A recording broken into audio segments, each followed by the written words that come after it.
Murad's story is one of unbelievable bravery and survival. It's also one of thousands. The life of Nadia Murad, winner of the 2018 Nobel Peace Prize, changed forever when Islamic State militants overran her village in Iraq 4 years ago, intent on murder, kidnap and rape. She had dreamed of being a teacher or working in a beauty salon. Instead, she was rounded up, taken captive and passed among militants as a sex slave. Her 6 brothers and her mother were killed. It was genocide, pure and simple, she later recounted in a speech to the United Nations. I was not alone, and perhaps I was a lucky one. At least 6,800 members of the Yazidi religious sect were captured as a result of the Islamic State's push on Sinjar. Thousands remain missing, including at least 1,300 women and children, according to Murad. More than 3,000 have escaped or been freed. Their stories permeate northern Iraq, sometimes whispered, sometimes shouted. In 2015, I met with Sahira Habo. She used charcoal and a needle to etch her husband's name into her skin as a reminder, as she was raped and passed from militant to militant, that her heart was only his as her body became no longer hers. Her first captor, a Tunisian Islamic State militant, loaned her out to other fighters for nights. Her second, a Libyan, was possessive and full of rage and eventually beat her 2-year-old daughter to death. The interpreter cried as he translated her story.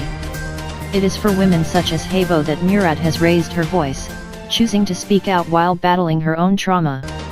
We must work together with determination to prove that genocidal campaigns will not only fail, but lead to accountability for the perpetrators and justice for the survivors, Murad said in a statement Friday.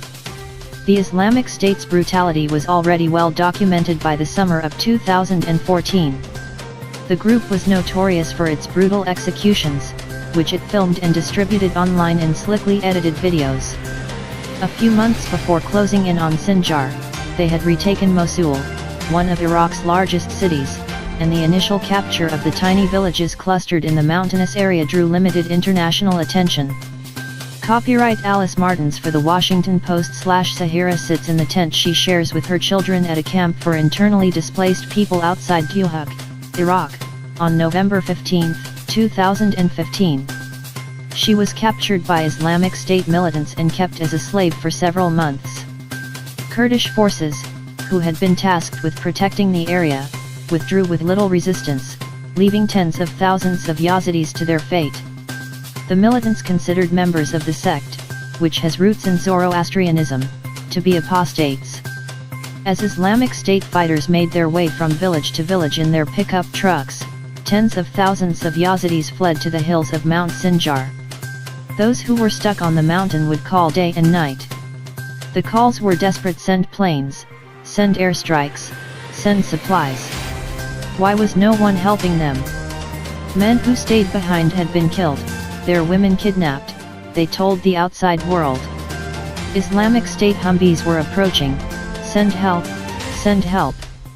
Citing the plight of the Yazidis, the United States eventually began its first airstrikes against the militants. But they were limited, and the calls for help continued. In the days, weeks, and months that followed, the full image of the horrors that had befallen the Yazidi people, followers of an ancient religious sect, began to emerge.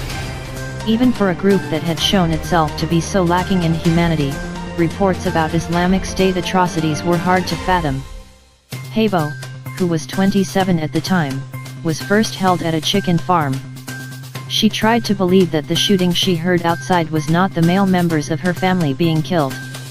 But then the militants returned, their pants spattered with blood. Her husband, her father, and 3 brothers died that day, along with thousands of others, no one really knows how many.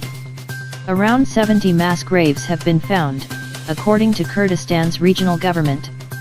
They have not been excavated yet, with the process being delayed by the political wrangling that has also held up the reconstruction of Yazidi towns and villages, long after they were recaptured from the Islamic State. Yazidi advocates hope that Murad's Nobel honor may draw more attention to their plight. Murad's charity, Nadia's Initiative, works to assist redevelopment in the area. She is also taking her battle to the courts. Human rights lawyer Amal Clooney is representing her in a legal case against Islamic State commanders.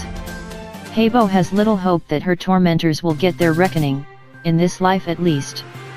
Murad is fighting in the hopes that that's a day some survivors may one day see.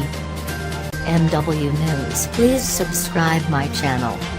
Thanks for watching.